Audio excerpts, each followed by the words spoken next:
Hello everyone, कैसे हैं आप सब। तो आज की जो वीडियो है बहुत ज़्यादा इम्पॉर्टेंट होने वाली है। आज की इस वीडियो में मैं जितनी पॉसिबल फिगर ऑफ स्पीच आपके एग्जामिनेशन में आ सकती है सभी को पूरी तरीके से कवर कर लूँगा।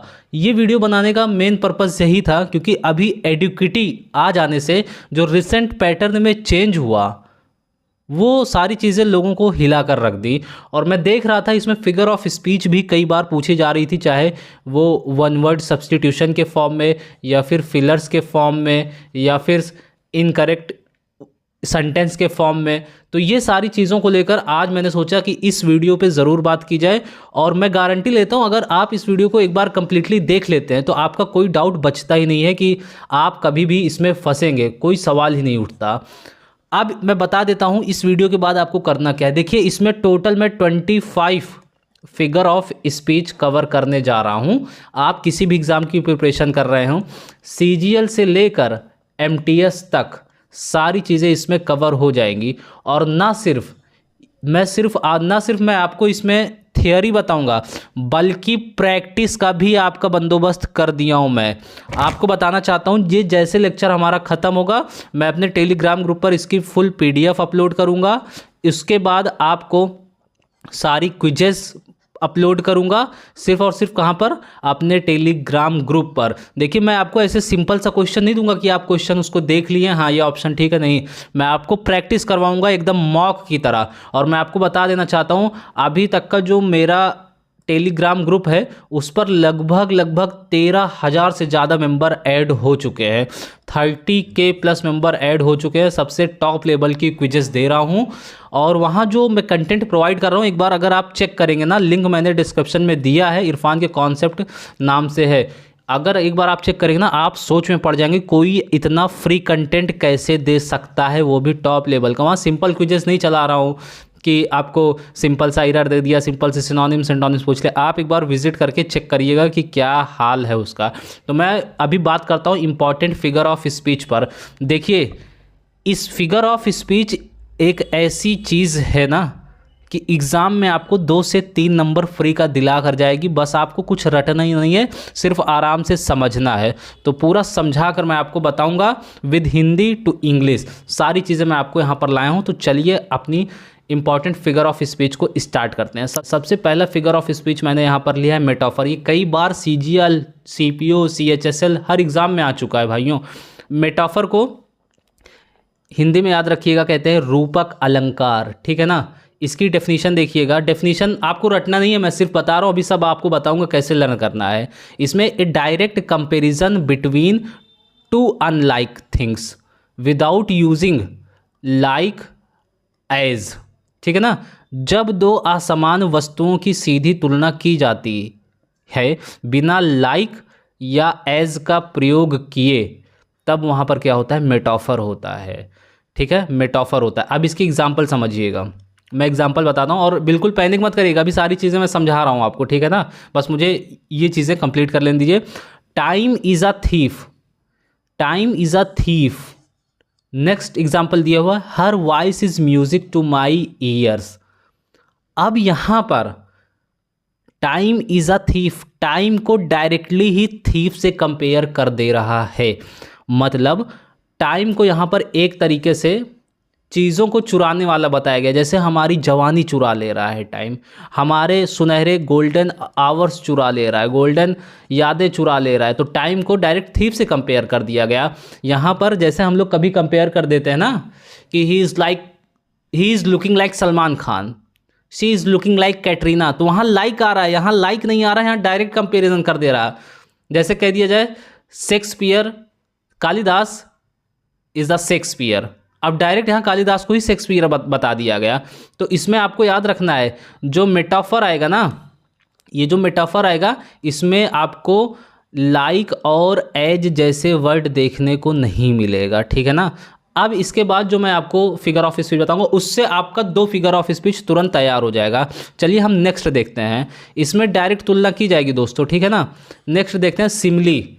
सिमली बहुत ही सिंपल है, सिमली सिंपल, एक comparison between to different things using like और एज, जब दो अलग अलग चीज़ों की तुलना लाइक या एज के प्रयोग से की जाती। देखिए मैंने मेटाफर में क्या बताया था कि कंपैरिजन तो आप करेंगे बट लाइक एंड एज का बिना यूज किए हुए, जबकि मैंने सिमिली में क्या बताया कि कंपैरिजन आपको यहाँ भी करनी है, बस इसमें सेंटेंस में आपको लाइक और एज का यूज करना है। चलिए एग्जाम्पल देखते हैं।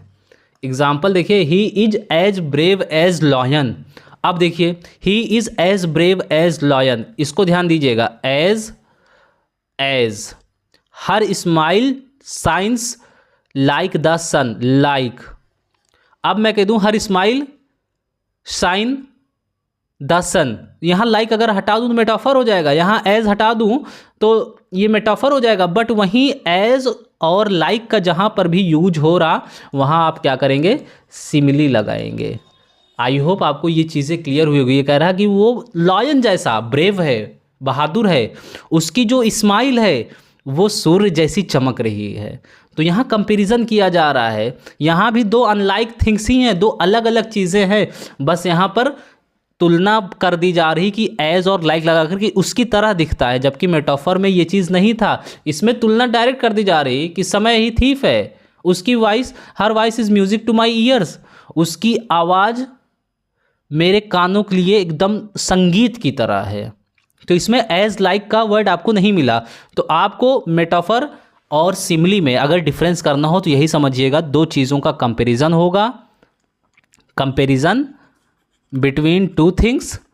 उसके बाद मेटाफर होगा तो उसमें कोई भी कंपेरेटिव वर्ड नहीं लगा होगा, एज, लाइक, एज, जबकि सिमिली होगा तो उसमें लगा होगा। आई होप ये दोनों चीज़ें आपकी क्लियर हो गई होंगी, ठीक है ना। अगर कोई भी प्रॉब्लम हो आपको, आप कमेंट सेक्शन में पूछ सकते हैं, मैं रिप्लाई तुरंत करूँगा उसका। और मैं आपको एक चीज़ बता देना चाहता हूँ, एक वक्त मुझे भी फिगर ऑफ स्पीच में बहुत ज़्यादा प्रॉब्लम होती थी, मतलब मैं कितना भी पढ़ लेता था लेकिन एग्जामिनेशन में गलत ही कर देता था।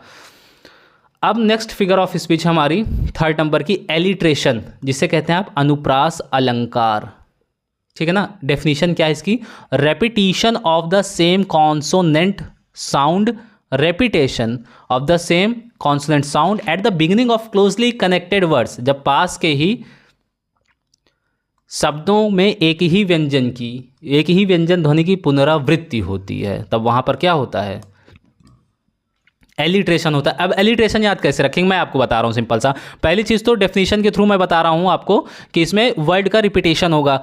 देखिए एलिट्रेशन में एल 2 बार आया है ना, देखिए एल ए के बाद 2 बार आया है, तो ये एलिट्रेशन में ही जब आपको लिखा दिखेगा कि 2 बार एल आ रहा, तो इसका मतलब एलिट्रेशन उस फिगर ऑफ स्पीच को कहते हैं जिसमें वर्ड्स की पुनरावृत्ति होती है, रिपीटेशन होता है। देखिए एग्जांपल मैं आपको दिखा रहा हूँ, she shells by the sea's shore. देखिए स्टार्टिंग का वर्ड एस, यहाँ Peter, paper, packed, peck, pickled, peppers, सब में पी आ रहा। तो ऐसे अगर आपको दिख जाएंगे तो समझ लीजिए एक फिगर ऑफ स्पीच ऐसी होती है जिसमें डबल एल आता है, वो है एलिट्रेशन, ठीक है ना। आई होप आपको ये चीज़ें क्लियर हुई होंगी। इसको तो बिल्कुल मत भूलिएगा, बहुत ज़्यादा इंपॉर्टेंट है, मल्टीपल टाइम्स एग्जाम में आ चुका है।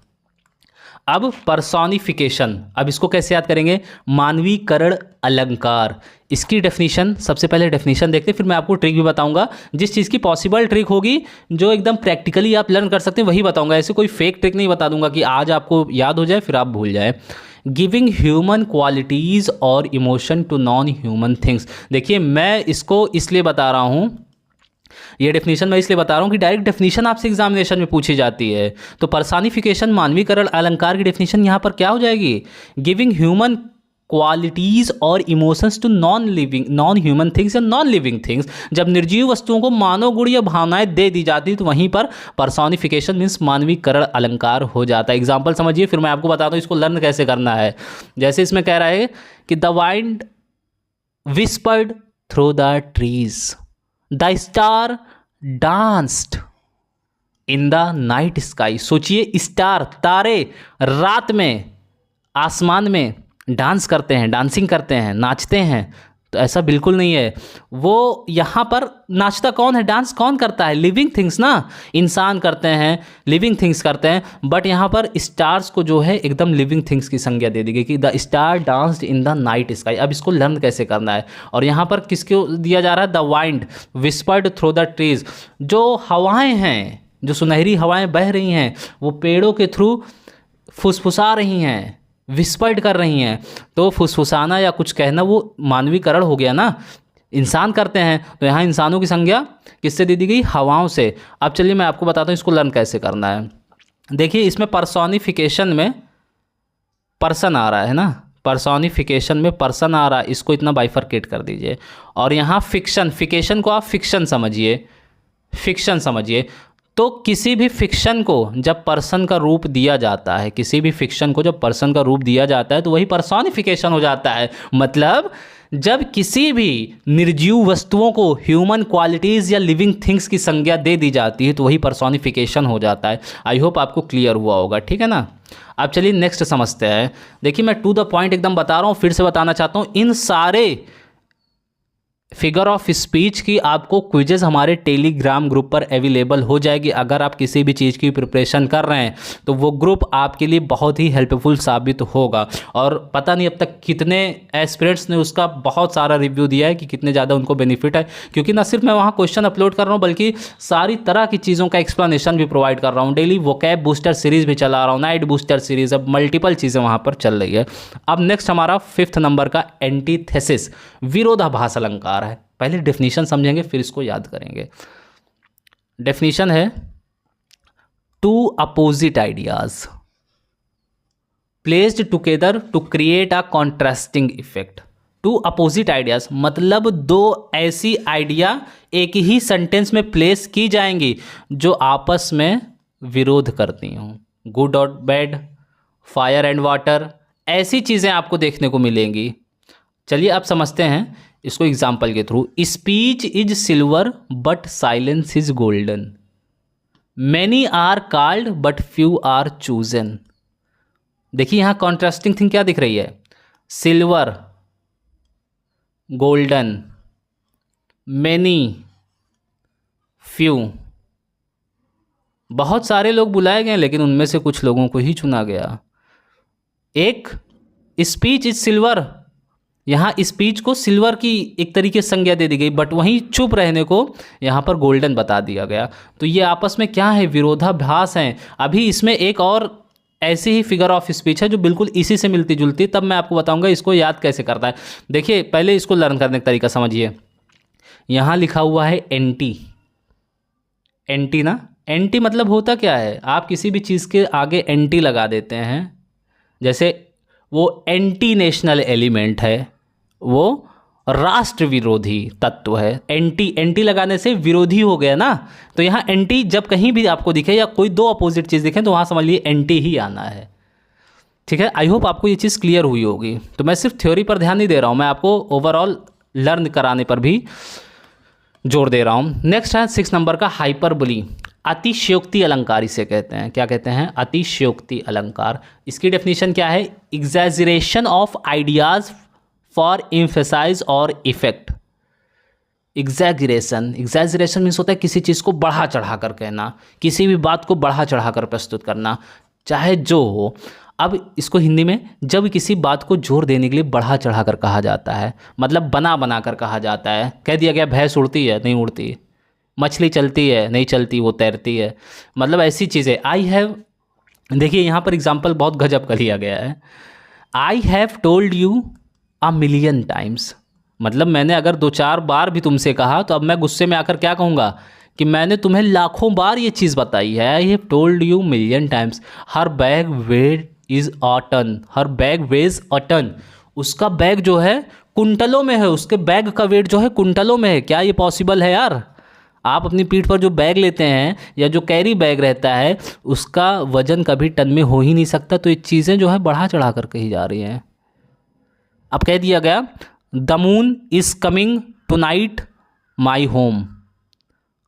क्या कोई चांद किसी के घर रात में आ सकता है? नहीं आ सकता। मतलब अगर आपको किसी भी सेंटेंस से पढ़ने पर ऐसा लग रहा है कि यार ये चीज़ तो दुनिया में पॉसिबल ही नहीं है, ये चीज़ पॉसिबल ही नहीं हो सकती, तो आप क्या कहेंगे, वहीं पर आपका क्या हो जाएगा, हाइपरबली, अतिशयोक्ति अलंकार।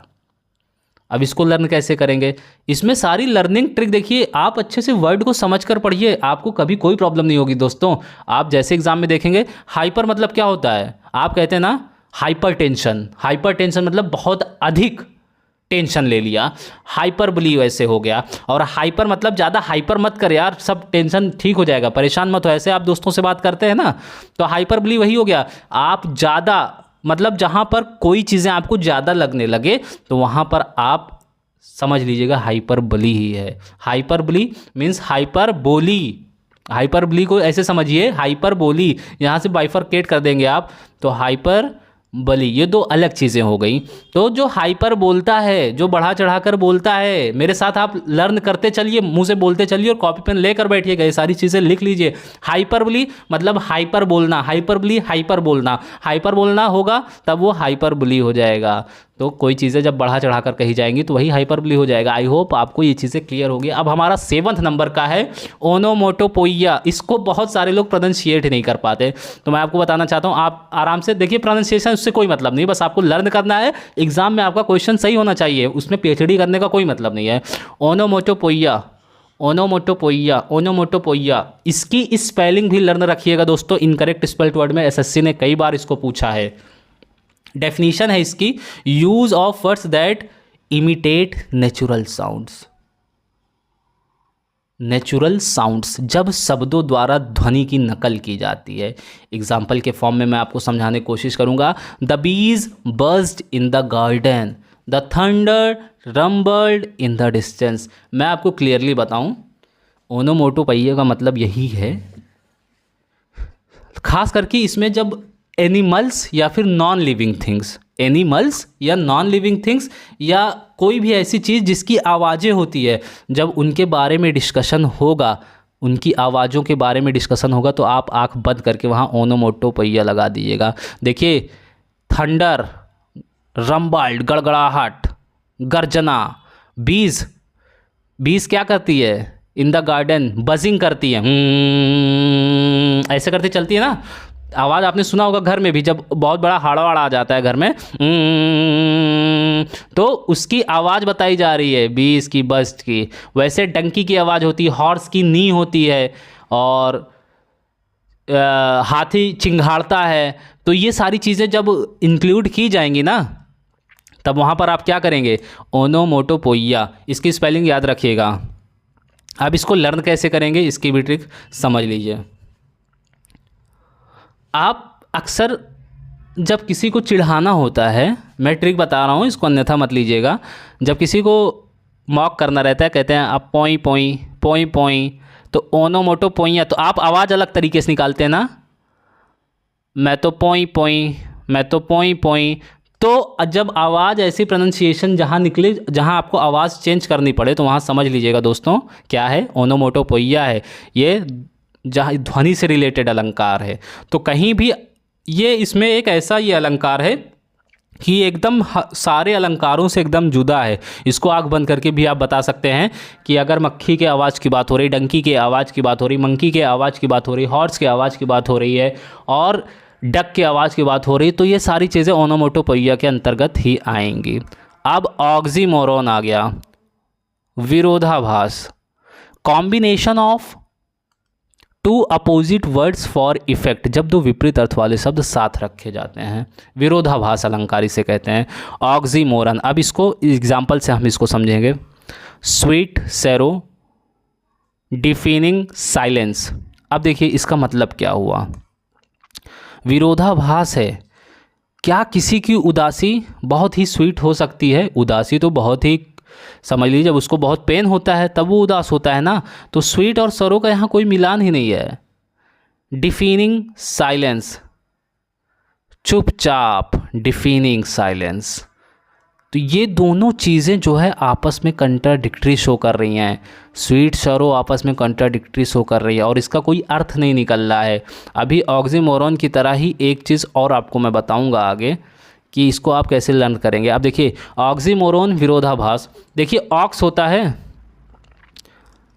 देखिए मैं इसको बाइफरकेट कर रहा हूँ, देखिए लर्न कर देगी टेक्निक बता रहा हूँ। ऑक्स होता है ऑक्स के सामने आप पड़ जाएंगे तो पक्का आपको मार देगा, ऑक्स मार देगा, मार देगा।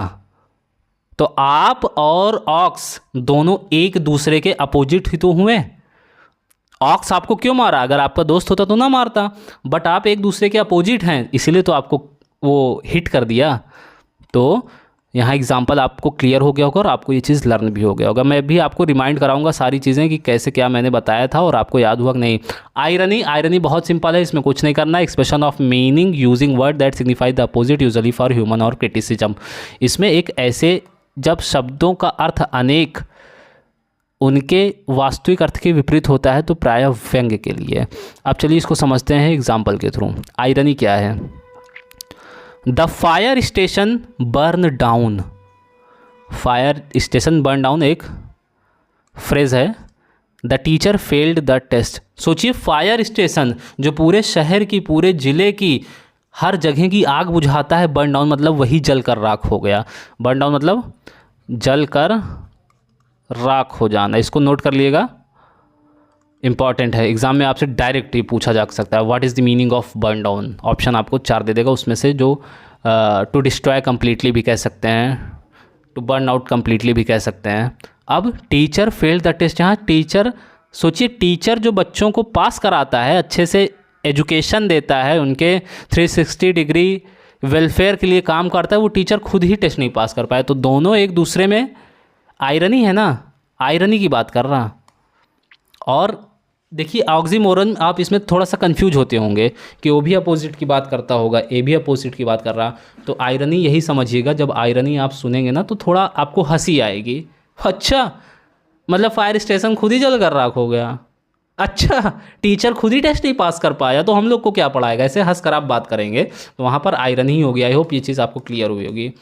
अब श्लेष अलंकार आता है, पन जिसे कहते हैं। डेफिनेशन है a humorous play on words that sound like but have different meanings. मतलब 2 वर्ड तो आपको सेम दिए रहेंगे, उनकी प्रोनाउंसिएशन भी सेम होगी, बट उनका जो साउंड, जो उनकी मीनिंग है वो डिफरेंट होगी। देखिए दिया हुआ है, जब समान ध्वनि वाले शब्दों के अलग अलग अर्थों से हास्य या प्रभाव उत्पन्न किया जाता है तो वहीं पन या फिर श्लेष अलंकार होता है। एग्जाम्पल के थ्रू बताता हूँ मैं। Time flies like an arrow, fruit flies like a banana. Next example है I used to be a banker but I lost interest. Time flies like an arrow, fruit flies like a banana. I used to be a banker but I lost interest. देखिए, I used to be a banker, मैं कभी banker हुआ करता था, but I lost interest. अब यहाँ interest का जो मतलब है इसको समझने की कोशिश करिएगा। यहाँ पर इंटरेस्ट का जो मतलब है, यहाँ 2 मतलब निकल रहा। एक तो इंटरेस्ट आपकी रुचि से रिलेटेड है, दूसरा इंटरेस्ट है आपका ब्याज जो बैंक देता है।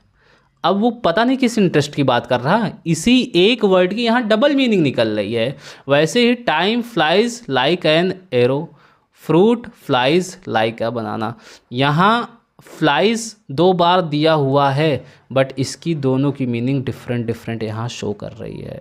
आप इसको कमेंट सेक्शन में बताइए कि ये जो क्योट दिया हुआ है, इस क्योट का क्या मतलब हुआ, डीपर मीनिंग क्या है, ये कहना क्या चाहता है। Time flies like an arrow, fruit flies like a बनाना।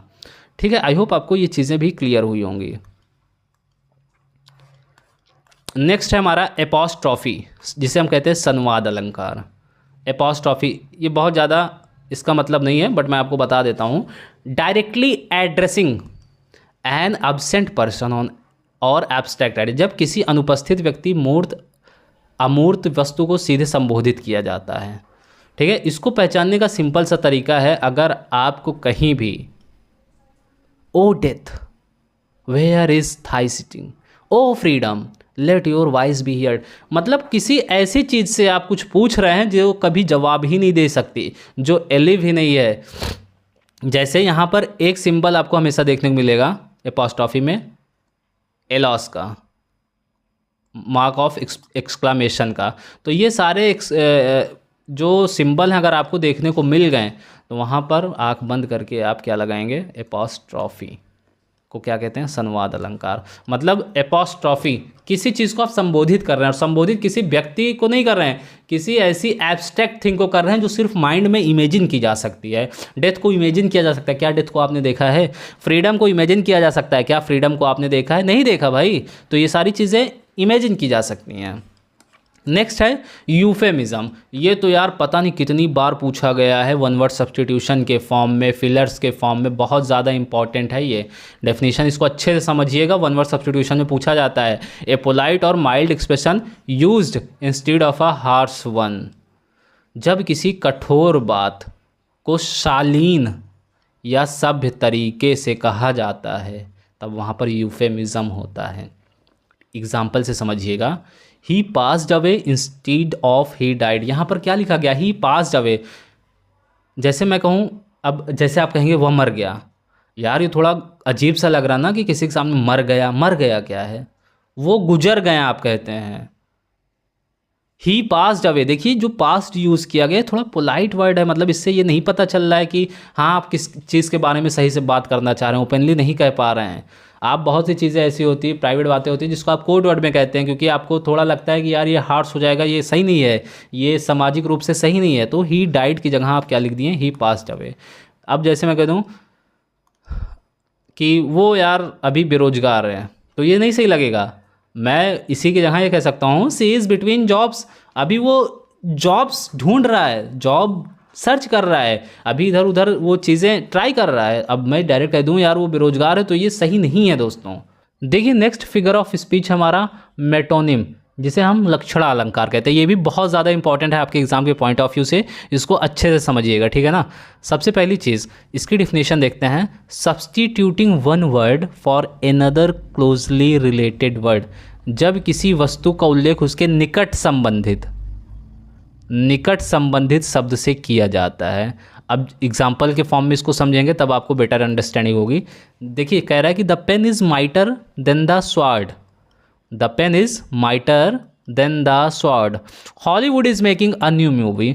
हमने डेफिनेशन में क्या पढ़ा? जब किसी भी चीज़ का संबंध उसके निकटवर्ती शब्द से किया जाता है तो वही क्या होता है? मेटोनिम होता है, मीन्स लक्षणा अलंकार होता है। देखिए पेन का रिलेशन यहाँ राइटिंग से है, स्वॉर्ड का रिलेशन यहाँ एक तरीके से फाइटिंग से है, हॉलीवुड का रिलेशन यहाँ पूरी हॉलीवुड की बात नहीं की जा रही, बल्कि हॉलीवुड में जो हीरोज़ हैं, जो एक्टर्स हैं उनकी बात की जा रही है। और यहाँ पर आपको एकदम क्लियरली विजिबल है कि यहाँ निकटवर्ती शब्दों की ही बात की जा रही है। यहाँ पेन और तलवार की बात की जा रही, जबकि पेन का असली काम तो लिखना है ना, स्वॉर्ड का असली काम तो तलवार से किसी भी चीज़ को काटना है, खुद को प्रोटेक्ट करना है। और हॉलीवुड में बहुत सारे एक्टर्स हैं, तो यहाँ डायरेक्ट जो है एक तरीके से कुछ विशेष शब्दों का प्रयोग ना करके अन्य शब्दों का प्रयोग किया जा रहा है। आई होप आपको क्लियर हो गया होगा। नेक्स्ट हम समझते हैं, अब हमारा है शाइनेक डॉशे। अब ये बहुत ज़्यादा इंपॉर्टेंट है इसलिए इसको लीव कर रहा हूँ, और अगर इसका स्क्रीनशॉट लेना चाहें आप ले सकते हैं। शाइनेक डॉशे, ठीक है ना। तो फालतू की चीज़ों पर बिल्कुल फोकस नहीं करना। एनाफोरा बढ़िया फिगर ऑफ स्पीच है, इसको समझिए, ये बहुत ही ज़्यादा मोस्ट प्रॉबेबली आपके एग्जामिनेशन में आ सकता है।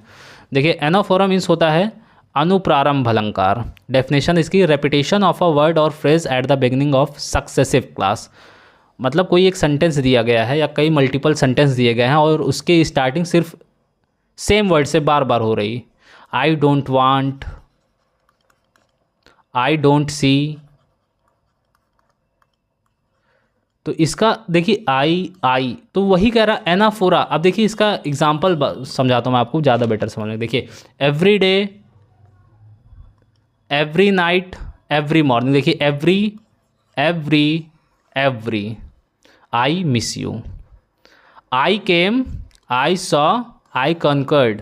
इसमें देखिए आई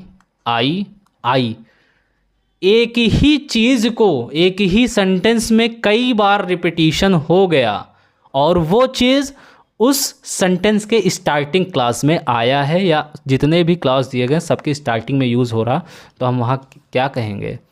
एनाफोरा मीन्स अनुप्रारंभा अलंकार होगा। इसमें वर्ड की रिपीटेशन होती है। रिपीटेशन ही नहीं बल्कि वो जो वर्ड रिपीट होता है वो सेंटेंस के सबसे स्टार्टिंग में आता है, इसको ध्यान में रखिएगा आप। ये भी आपके काम का नहीं है, एपिफोरा या एपिस्ट्रोफे। नेक्स्ट है रेपिटेशन, पुनरुक्ति अलंकार, 17 नंबर का। देखिए इसका डेफिनेशन समझते हैं। रिपीटिंग द सेम वर्ड और same phrases to emphasize an idea. देखिए परेशान मत होइए, हो सकता है अभी आपके ऊपर से निकलता हो, आप न्यू एस्पिरेंट्स हो तो आपके ऊपर से निकलता हो। देखिए बाद में जब मैं कंक्लूड करूँगा, सब चीज़ों को कंसाइज करके एक ब्रीफ करूँगा ना, तब आपको आराम से समझ में आ जाएगा। रेपिटेशन द सेम वर्ड और phrase to emphasize an idea, जब किसी विचार को जोर देने के लिए एक ही शब्द को दोहराया जाता है। मतलब एग्जाम्पल्स देखिएगा आप, work work and work, that is the key to success. Alone alone, all alone on a wide wide सी।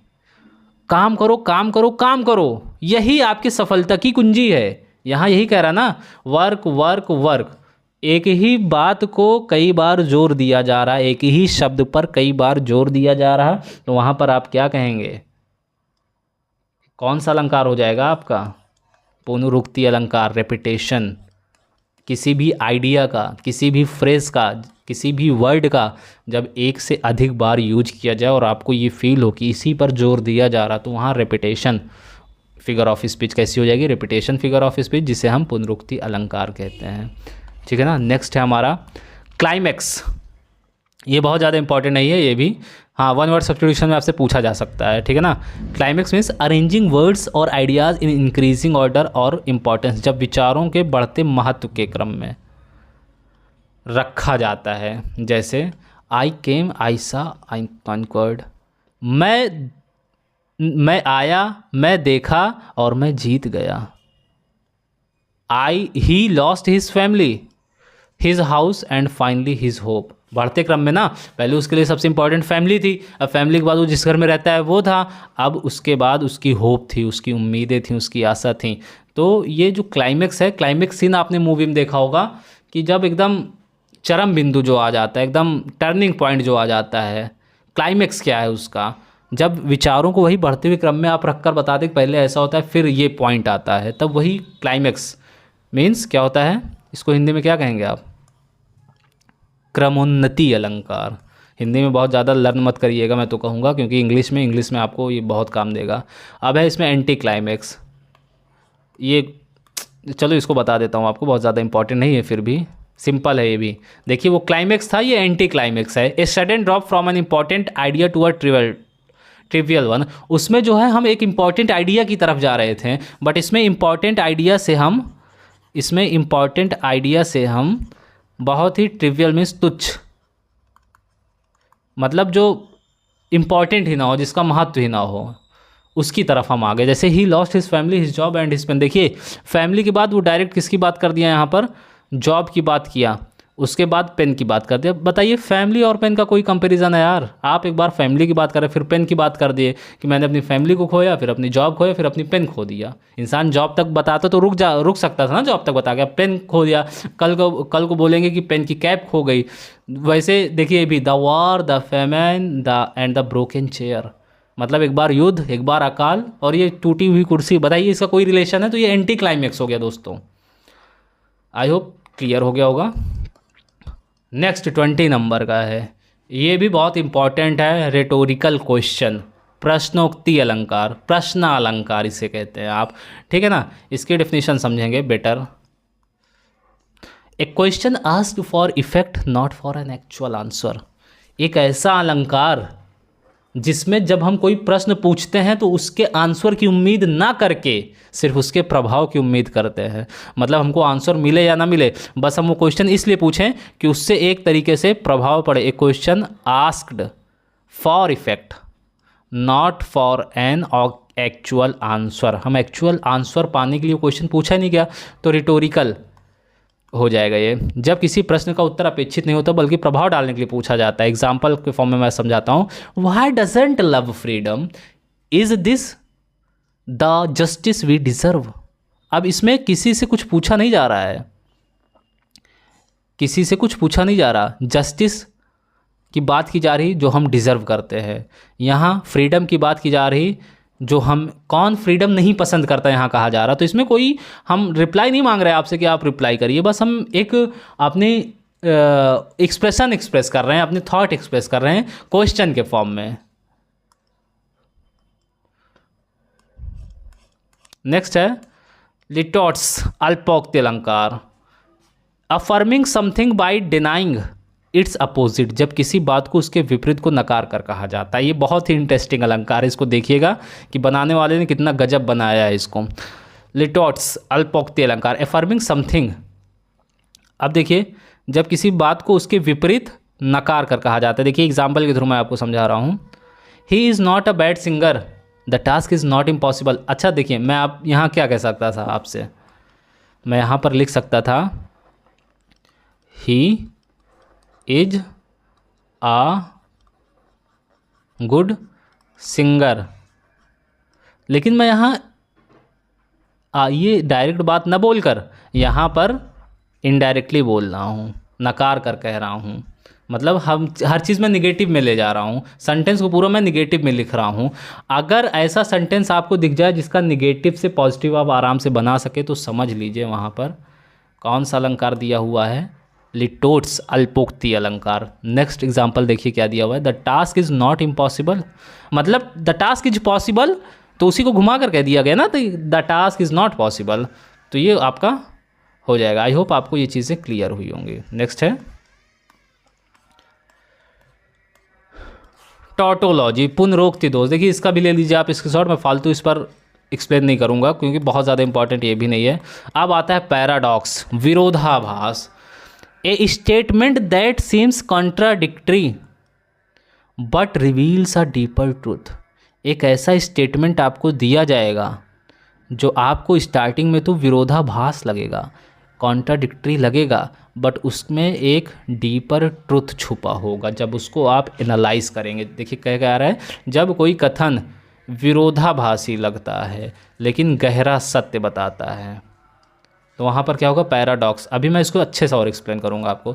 देखिए less is more, the beginning of the end. देखिए दोनों आपस में तो विरोध प्रकट कर रहे हैं ना, लेस और मोर, बिगिनिंग और एंड। बट अगर आप इसको अंदर इसका एक्सप्लेनेशन जानने की कोशिश करेंगे तो अल्प ही अत्यधिक है। आप समझ पा रहे हैं ना, आप जैसे कहते हैं कि यार मेरे पास ये नहीं है वो नहीं है, लेकिन अगला वहीं कहता है यार मुझे गॉड ने जो प्रोवाइड किया है मैं उसमें बहुत खुश हूँ, वही मेरे लिए बहुत है। तो आप एक तरीके से ऊपर वाले का शुक्रिया अदा कर रहे हैं। और the beginning of the end, किसी शुरुआत का अंत। एक अंदर देखिए थोड़ा आप माइंड से सोचिए कि इसमें कह क्या रहा है। मैं फिर से इसको एक्सप्लेन कर रहा हूँ। देखिए ऑक्सीमोरॉन और इसमें डिफरेंस क्या है पैराडॉक्स में। ऑक्सीमोरॉन भी विरोधाभास है एक तरीके से, पैराडॉक्स भी विरोधाभास है। देखिए उसको मैंने याद कराया था, ऑक्सीमोरॉन को ऑक्स आता है, ऑक्स मार देता है, इसलिए मारता है क्योंकि आप एक दूसरे के विरोधी हैं। यहाँ पर भी ऑक्स आया है अगर ध्यान से देखिए, पर पैराडॉक्स। अब इसको कैसे लर्न करेंगे, उसमें विरोधाभास डायरेक्ट प्रकट कर दिया जाता था, उसमें ये कंपैरिजन नहीं किया जाता था कि इसके अंदर क्या चीज़ आपको पता चल रही है, ठीक है ना। बट इसमें जब आप सेंटेंस पढ़ेंगे तो आपको पता चलेगा यार कि हाँ इसके अंदर कुछ छिपा हुआ है, ये कोई सेइंग है, कोई क्योट है, कोई फ्रेज है, कोई ऐसी चीज़ बोली गई है जिसकी डीपर मीनिंग हो सकती है। Less is more, the beginning of the end. अब नेक्स्ट हम देखते हैं, नेक्स्ट हमारा है 24 नंबर का एनाग्राम, वर्ड विन्यास। इसको अच्छे समझिएगा, ये भी इंपॉर्टेंट है आप लोगों के लिए। Rearranging the letters of a word to form another word. जब किसी शब्द के अक्षरों को बदलकर नया शब्द बनाया जाता है तब वहाँ पर एनाग्राम मीन्स वर्ड विन्यास अलंकार होता है। एग्जाम्पल लिसन, साइलेंट, ये बहुत अच्छे से आपको समझ आ जाएगा। Debit card, bad credit. अब देखिए कहना क्या चाह रहा है, जब किसी शब्द, कोई जो शब्द दिया हुआ है उसी शब्दों के अक्षरों को अदल बदल कर एक नया सार्थक शब्द बना दिया जाए। जैसे देखिए लिसन दिया गया आपको, लेट सपोज आपको एग्जाम में लिसन दिया गया और आपसे कहा गया कि इसका सार्थक शब्द बनाए, तो लिसन में से ढूंढकर आप एक सार्थक बनाएंगे। देखिए एस आया, एस यहाँ पर दिया हुआ है, आई आया, आई यहाँ दिया हुआ है, ई आया, ई यहाँ दिया हुआ है, एन आया, एन दिया हुआ है, टी आया, टी दिया हुआ है, तो हो तो गया, लिसन से साइलेंट बना दिया। अब वही सेम चीज़, आप डेबिट कार्ड आपको दिया गया और कह दिया गया अब इससे एक नया वर्ड बनाइए, और वो वर्ड ऐसा होना चाहिए जो इन्हीं लेटर से मिलकर बने हों। तो बी ए डी बैड, देखिए बी ए डी इसमें आया है कि नहीं, बी आया है, ए आया है और डी आया है, बैड हो गया। अब क्रेडिट में देखिए सी आया है, आर आया है, ई डी आई टी, सारे लेटर्स इसमें आए हुए हैं। तो इसमें कौन सा अलंकार हो जाएगा आपका, ये बहुत अच्छा है एनाग्राम वर्ड विन्यास। इसको ऐसे समझिएगा कि आप कोई भी वर्ड आपको एक दिया जाएगा, उसमें से कहा जाएगा इन्हीं वर्ड में से एक नया सार्थक सिग्निफिकेंट वर्ड बनाइए, इन्हीं लेटर्स को आपस में बदल कर। लास्ट नंबर का हमारा फिगर ऑफ स्पीच है एल्यूजन, जिसे हम कहते हैं संकेत अलंकार। Indirect reference to a famous person, place और इवेंट, जब किसी प्रसिद्ध व्यक्ति, स्थान या घटना का प्रत्यक्ष उल्लेख किया जाता है। एग्जाम्पल के थ्रू समझेंगे। He met his Waterloo, she has the patience of Job. अब देखिए पहले इसको डेफिनेशन फिर से पढ़िए क्या करें। Indirect reference to a famous person, place और इवेंट, मतलब आप किसी ऐसी वर्ड्स के बारे में बात करेंगे जो वर्ड डायरेक्ट किसी से, डायरेक्ट जो है किसी पर्सन, डायरेक्ट किसी पर्सन, प्लेस और इवेंट से रिलेटेड होगा। अब वाटरलू की बात कीजिए, यहाँ एग्जांपल में जो वाटरलू दिया हुआ है, वाटरलू की अगर यहाँ बात की जाएगी तो वाटरलू से आप क्या समझेंगे कि कोई युद्ध हुआ था नेपोलियन का। तो यहाँ नेपोलियन देखिए दिया गया है कि नहीं, यहाँ नेपोलियन आप लगा पा रहे हैं आइडिया कि नहीं। वैसे ही नेक्स्ट जो आपको एग्जांपल दिया गया, she has the patience of Job, she has the patience of Job, मतलब बताइए इसका क्या हो सकता है। बहुत मतलब थोड़ा डीप इसकी मीनिंग निकलेगी। She has the patience of Job. चलिए एक होमवर्क मैं आपको कमेंट में लिखने के लिए देता हूँ, आप इसका कमेंट करके बताइएगा। और अगर आपने यकीन मानिए पूरी वीडियो देखी है तो अब आपको फिगर ऑफ स्पीच सही करने से एग्ज़ाम में कोई नहीं रोक सकता। अब चलिए फटाफट हम जल्दी से एक बार सब रिवाइज़ कर लेते हैं। थोड़ा सा टाइम और लगेगा, परेशान मत होइए, बट ये जो वीडियो आप देख रहे हैं ना, ये आपको कुछ ना कुछ दे कर जाएगा। अब चलिए मैं शॉर्ट में सब एक्सप्लेन करता हूँ फटाफट, एक बार आपको रिमाइंड कराता हूँ, क्योंकि वीडियो भी काफ़ी ज़्यादा लंबी हो गई है, लगभग 1 घंटे की हो रही। देखिए मेटाफर क्या था, मेटाफर रूपक अलंकार था। इसमें हम 2 चीज़ को तो कंपेयर कर रहे थे, बट इसमें एज और लाइक का बिना यूज किए हुए 2 चीज़ों का कंपैरिजन कर रहे थे, ठीक है ना। सिमिली क्या था, सिमिली में हमेशा सिमिली वहीं होगी जहाँ कंपैरिजन तो होगा, उसके साथ लाइक या फिर एज का वर्ड यूज़ होता रहेगा।